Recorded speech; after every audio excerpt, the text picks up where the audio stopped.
Hello friends, welcome to my channel আব্দুরিয়া 23। Friends, W কয়েনের যে 7 নম্বর ক্রাইটেরিয়াটা ছিল, যেটা কামিং সুন ছিল, সেটা কিন্তু তারা ওপেন করেছে। তো এখানে 3 অ্যাক্টিভ ম্যাটস, যেটা সন্দেহ করেছিলাম আমি, ঠিক সেটাই হলো। তো যারা যারা রেফার করতে পারেননি তারা কিন্তু এখান থেকে আনএলিজিবল হয়ে যাবেন।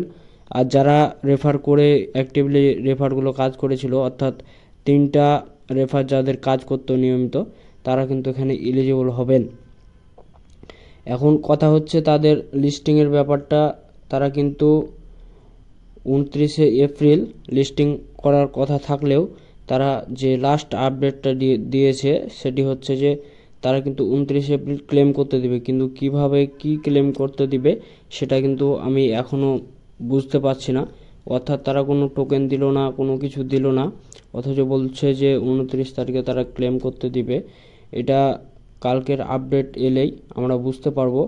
তো কালকের কি আপডেট আসে, এই জন্য অবশ্যই আমার চ্যানেলটিকে সাবস্ক্রাইব করে দিবেন, তাহলে সর্বপ্রথম আপডেট আপনার কাছে চলে যাবে। ধন্যবাদ।